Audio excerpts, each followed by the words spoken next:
Welcome to the Inside Track. Today we're with Danielle from Danielle Victoria Design Studio to chat about their creative processes and what inspires their designs. Danielle, tell us how you began your career in interior design. I studied interior architecture straight out of school. My family had a skylight company, which my dad started when he was 19. So I think building, construction, design is in my blood. And my family and I were very involved in that company. So I think it was quite a natural progression to move on to interior design and choosing that as a career. Love that. What type of projects do you specialise in? We specialise in medium to high-end residential design. So we are mostly doing end-to-end residential interiors, renovations and extensions. So where do you draw your inspiration from for your projects? From real life. So I am very practical. I have a large family myself. So I really understand what clients are wanting in their homes. We all want open plan living. We want really good materials that are going to last and be durable for family living, pets and kids. And we all want storage. So I love being able to maximize storage throughout the house and finding really practical solutions for my clients. That's really cool, drawing from your own personal experiences. So how do you balance functionality and aesthetics in your projects? Okay. Above all else, the house has to be functional. So form and function go together. So we are basically problem solvers for our clients. So if they have said to us, I really need a large laundry, but I don't want it to be downstairs. I want it to be up on the main living areas of the house, off the kitchen. So we're there to deliver a space that works for them. So we can make anything look amazing, but it's the functionality of the home that is of the utmost importance. So Danielle, could you walk us through what a typical design process looks like for you? It all starts with a really deep understanding of our clients. So I ask them like a long list of questions, like what's the drive here for them? Why do they want to renovate? What problems can we solve? So before we even deliver that first concept design, I've really gotten to know my clients, their family, and why they're doing the renovations in the first place. And then we go into the concept design, so choosing the materials, solving the layouts of the home as well. So the planning is, as I said before, is absolutely key.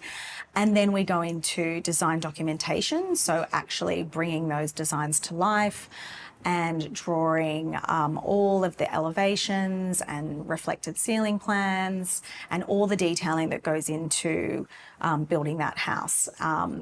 Before we then move on to construction, and which we're heavily involved in that stage. So yes, you do have 3 stages. So stage 1 is the concept, stage 2 is the design documentation, and stage 3 is construction and completion of that project. Yeah, that's interesting. Really making sure the time is spent at the design stage or the initial concept stage to make sure that when you get to the construction stage, everything's sorted. Yes. You can build it according to plan. It's really about listening. You really have to listen to what your client is telling you. Sometimes they can't articulate what the problem is. So it's my job to really listen and understand what they're really saying. And often you're working with a couple and they have different needs. So it's also about like solving those as well, and really listening and understanding, how they live, what they want to get the most out of their house, which is also, such an asset, and how we can add value to their lifestyle and to their property. So Danielle, how do you think mouldings help transform a space? Mouldings are such a key element in the design because it really drives the design style. So if I'm designing an Art Deco home, I am going to be choosing a skirting and an architrave that is completely different from if I'm doing a modern country farmhouse.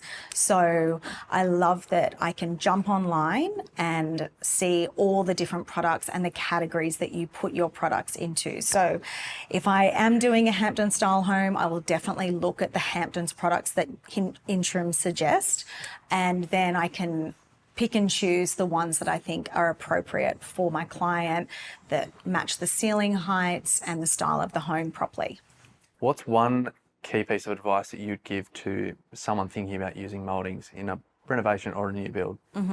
I think you just really need to be clear on the style. So again, choosing your skirtings and architraves to select the right design style that you're trying to achieve, but also not overdoing it. So sometimes we'll have a skirting and architrave and just a chair rail. In other projects, we will incorporate wainscoting or wall paneling, VJ wall paneling. But I think you just need to be careful not to overdo and just really show some restraint sometimes, because, you know, there's so many beautiful products that Intrim have that can really, I don't know, showcase the house and really give a lot of style and character. But I think you just need to sometimes pare that back, and less is more.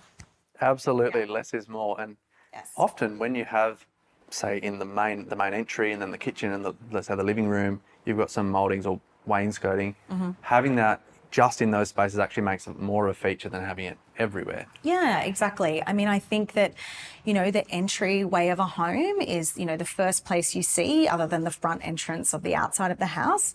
So just putting in some beautiful wall paneling or a chair rail or wainscoting, whatever the sort of layout suggests, is a great place to add some extra detail. It doesn't mean you have to carry that through to the whole house interiors. What's one design mistake you see people often make with mouldings?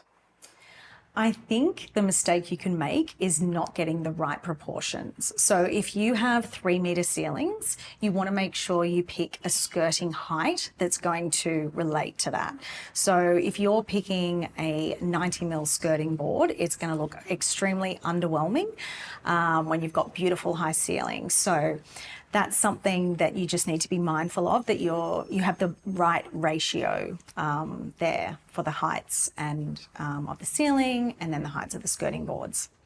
That's true. It's often a common mistake. You see the skirtings, we'll just put in a small one and leave it. But having a high skirting board can actually accentuate the higher ceilings and fit in the room, can't it? Yes, exactly. I mean, even when I am selecting a skirting, you know, I look at the website and you have a great guide that tells you, you know, the right skirting height for your ceiling height. So we always check that.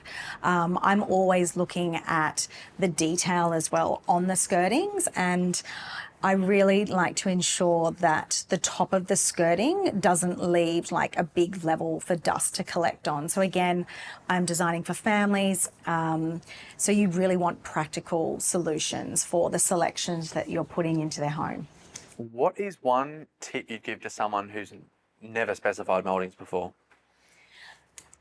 Firstly, I would say look at your website. There's a lot of inspiration on the Intrim website, and there's so many ways to use mouldings. We use them a lot in bathrooms because it just adds an elevated look to a bathroom. It makes the bathroom look more like a living space. I think we've moved away from fully tiling all the walls in the bathroom. It's quite a sort of an outdated look.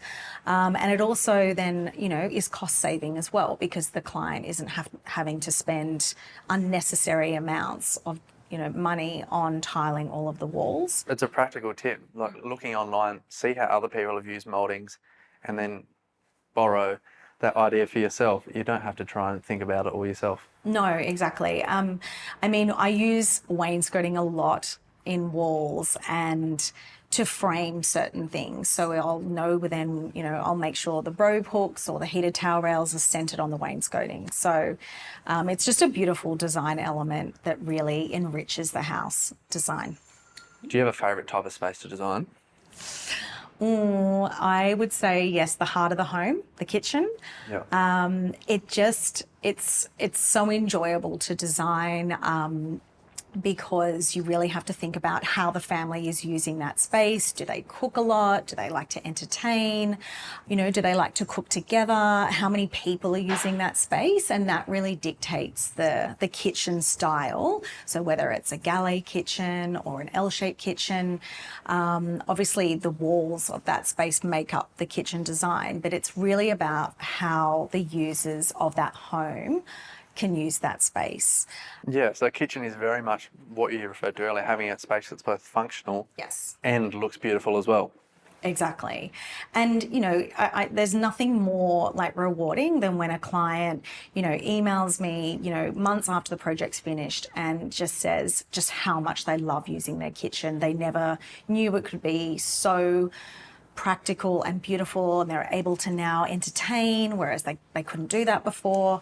So you're really enriching people's lives, especially in the kitchen. What's the most unusual request you've received from a client? So we are designing a lot of features now for pets.